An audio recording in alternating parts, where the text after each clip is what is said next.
Online ઠગાઈના જે કિસ્સાઓ છે તે સામે આવતા હોય છે. વડોદરા સહિત એવા ઘણા બધા શહેરો છે. વડોદરા શહેર જ નહીં પરંતુ રાજ્ય અને દેશમાં ઓનલાઈન ઠગાઈના એવા ઘટનાઓ સામે આવતી હોય છે. ત્યારે ફરી એક વખત વડોદરામાં આવી જ એક ઘટના બની છે. વડોદરામાં અમન શાહ નામનો જે યુવક છે કે જે અકોટા ખાતે રહે છે તેની સાથે ઓનલાઈન ઠગાઈ થઈ છે, જેમાં 3 જે આરોપીઓ છે તેમના દ્વારા અમન શાહ સાથે ઠગાઈ કરવામાં આવી છે. પ્રીમિયમ ટાસ્ક મેળવવાના બહાને જ્યારે અમન શાહે પોતાના અલગ અલગ જે અકાઉન્ટ છે તેમાંથી તેને વાત કરીએ તો 82 લાખ ઉપરાંતની જે કિંમત છે આ જે આરોપીઓ છે, આ જે ઠગાઈ કરનારા છે તેમના અકાઉન્ટમાં તેને ટ્રાન્સફર કરવામાં આવી. વોટ્સએપ પર એક મેસેજ આવ્યો હતો, જે અલગ અલગ ટાસ્ક કરવાનો તેમને મેસેજ આવ્યો હતો અને તેના થ્રુ કે ટેલિગ્રામમાં તેમને ટાસ્ક આપવામાં આવશે. તો આ જ રીતથી તેમના ટાસ્ક આપવામાં આવ્યું. ટાસ્ક પૂર્ણ કર્યા બાદ તેમને પેમેન્ટ પણ કરવામાં આવતું હતું, પરંતુ જે પેમેન્ટ છે તે ડમી જે ક્રિપ્ટો કહેવાય, આ ક્રિપ્ટો કરન્સી તેમના ડમી અકાઉન્ટમાં તેમને બતાવવામાં આવી રહ્યું હતું. પરંતુ જ્યારે તેમને વિથડ્રો કરવાનો સમય આવ્યો, જ્યારે અમન શાહે વિથડ્રો કરવાની કોશિશ કરી આ જે પૈસા છે તે, ત્યારે ખબર પડી કે આ જે કરન્સી હતી, જે ક્રિપ્ટો કરન્સી તે ડમી હતી. આ જાણતા જ તેમને ખબર પડી કે તેમની સાથે છેતરપિંડી થઈ રહી છે અને ત્યારબાદ તેમના દ્વારા સાયબર જે ક્રાઇમ છે, સાયબર જે પોલીસ છે તેમનામાં તેમને ફરિયાદ નોંધવામાં આવી. પોલીસ દ્વારા જે છે અમન શાહે સાયબર ક્રાઇમમાં ફરિયાદ નોંધાવી હતી. છેતરપિંડીની જે ફરિયાદ છે તે કરવામાં આવી હતી. ત્યારે સાયબર ક્રાઇમ પોલીસને ફરિયાદ કરાતા જ પોલીસે 3 આરોપીઓની ધરપકડ કરી હતી. આરોપી વરુણ કપૂર, મેહુલ પટેલ અને હાર્દિક પટેલની ધરપકડ કરવામાં આવી. 3 જે આરોપીઓ છે તે વડોદરા શહેરના તરસાલી અને વડસર વિસ્તારમાં રહે છે. આરોપી વરુણ કપૂર કે જે ધોરણ 6 પાસ છે, તો મેહુલ પટેલ જે છે તે BA દ્વિતીય વર્ષ સુધીનો જ અભ્યાસ કર્યો છે. બંને આરોપીઓ જે છે તે કમિશન લઈ અને હાર્દિક પટેલ માટે કામ કરતા હતા તેવું સામે આવ્યું છે. અમન શાહને ટેલિગ્રામમાં અલગ અલગ ટાસ્ક પૂરા કરી કમાવાની લાલચ આપી હતી. યુવકને HCL ડિજિટલ ટ્રાન્સફોર્મેશન કંપનીના નામે વોટ્સએપ પર મેસેજ આવ્યો હતો.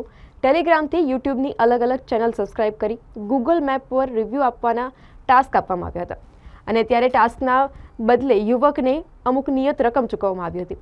બીજા બાજુએ પ્રીમિયમ ટાસ્કના બહાને યુવક પાસેથી અલગ અલગ બેંક એકાઉન્ટમાં 82,67,000ની રકમ ટ્રાન્સફર કરાવી હતી. ટાસ્ક પૂર્ણ કર્યા બાદ યુવકને રિવોર્ડની રકમ જે છે તે ડમી ક્રિપ્ટો અકાઉન્ટમાં બતાવતા હતા. યુવકે જ્યારે ક્રિપ્ટો અકાઉન્ટમાંથી વિથડ્રો કરવાની કોશિશ કરી તો વિથડ્રો નહીં થતાં છેતરપિંડીની જાણ થઈ હતી. સાયબર ક્રાઇમ PIBN પટેલનું નિવેદન સામે આવ્યું છે. તેમણે જણાવ્યું છે કે 3 જે આરોપીઓ છે તે વડોદરાના જ છે. આરોપીઓને કોર્ટમાં રજૂ કરાતા 8 દિવસના રિમાન્ડ મળ્યા છે. આરોપીઓએ ક્રિપ્ટોકરન્સીની વેબસાઇટ બનાવી હતી. વેબસાઇટના યુવકના વોલેટમાં વર્ચ્યુઅલ 1,06,00,000નું બેલેન્સ બતાવતું હતું. અમન શાહને વોલેટ જોયા બાદ વિશ્વાસ કરતા તબક્કાવાર ચૂકવ્યા હતા તો 82,67,000 ચૂકવવામાં આવ્યા હતા. આરોપીઓ વિરુદ્ધ દેશભરમાંથી 20 જેટલી જે કમ્પ્લેન્ટ છે તે નોંધાઈ છે. માત્ર 10 દિવસમાં જ 1.81 કરોડ ઉપરાંતનું બેંક ટ્રાન્ઝેક્શન આરોપીઓ કર્યું છે. ટેલિગ્રામ ID પર ચેક કરતા દુબઈથી નેટવર્ક થઈ રહ્યું હોય, ઓપરેટ થઈ રહ્યું હોય તેવું સામે આવ્યું છે. તો આરોપીઓની પાસેથી મોબાઈલ ફોન, લેપટોપ અને સિમ કાર્ડ કબજે કરવામાં આવ્યા છે. છેતરપિંડીના ગુનામાં અન્ય આરોપી અને ધરપકડની કાર્યવાહી કરવામાં આવી રહી છે અને વધુ આરોપીને પકડવા માટે સાયબર ક્રાઇમે 2 ટીમો બનાવી તપાસ હાથ ધરી છે. Cyber crime police station Vadodara શહેર ખાતે ગઈ 26 જાન્યુઆરીના રોજ એક યુવકે ટાસ્ક ફ્રોડના બહાને ₹82.67 લાખ અંગેની છેતરપિંડી થયા અંગે ફરિયાદ નોંધાવેલ છે. જે ફરિયાદના બેંક એકાઉન્ટની તપાસો કરતા વડોદરા શહેરના 3 ઈસમોની ધરપકડ કરવામાં આવેલ છે. નામદાર કોર્ટમાં રજૂ કરીને 8 દિવસના રિમાન્ડ મેળવવામાં આવેલ છે. હાલ આગળની તપાસ ચાલુ છે. આરોપીઓ 12 પાસ સુધી અભ્યાસ કરેલો છે અને એક આરોપીએ ડિપ્લોમા લેબોરેટરીનો કોર્સ કરેલો છે. સર, આ લોકો અન્ય કોઈ જોડે આ રીતે છેતરપિંડી કરી હોય તપાસમાં આવે? સદર આરોપીનું જે બેંક એકાઉન્ટ છે તેની વિરુદ્ધ દેશમાંથી 20 જેટલી કમ્પ્લેન નોંધાયેલી છે. એમાં 10 દિવસમાં 1.81 કરોડનું ટ્રાન્ઝેક્શન થયેલું છે. સદર આ ટાસ્ક ફ્રોડ પ્રકારની એમોમાં જનરલી જે ટેલિગ્રામ ને વોટ્સએપની વિગતો આપણે આવતી હોય છે, વિદેશના આવતી હોય છે અને બેંક એકાઉન્ટ ને સિમ કાર્ડ આપણા ભારતીયોના હોય છે. તેઓ થોડા રૂપિયાની લાલચમાં આ વિગતો વેચી દેતા હોય છે. જે વિગતો વેચે છે એ લોકો જી આરોપી પાસેથી લેપટોપ, સિમ કાર્ડ અને મોબાઈલ ફોન કબજે કરવામાં આવેલો છે અને હજુ બીજા આરોપીઓની વિગત મેળવીને ધરપકડ કરવાની દિશામાં તપાસ ચાલુ છે. કેટલા આરોપીઓ હતા બીજા? એ અત્યારે કહી ના શકાય, વિગતો આવે નથી. ગુનાહિત ઇતિહાસ હાલમાં તબક્કે આરોપી વિરુદ્ધ મળી આવેલો નથી. સદર નેટવર્કમાં આપણે જે ટેલિગ્રામ આપવામાં આવેલું છે ફરિયાદીને, ટેલિગ્રામ ID હતું, તેની વિગતો મેળવતા દુબઈ ખાતેની આવેલી છે. એટલે સમગ્ર નેટવર્ક દુબઈ ખાતેથી ચાલતું હોવાનું જાણી શકાય. મુખ્ય સૂત્રધાર કોણ છે? સદર આરોપીઓએ ઉદયપુર ખાતે જઈને બેંક એકાઉન્ટ આપેલું હતું તે આરોપીની વિગતવારની તપાસ ચાલુ છે.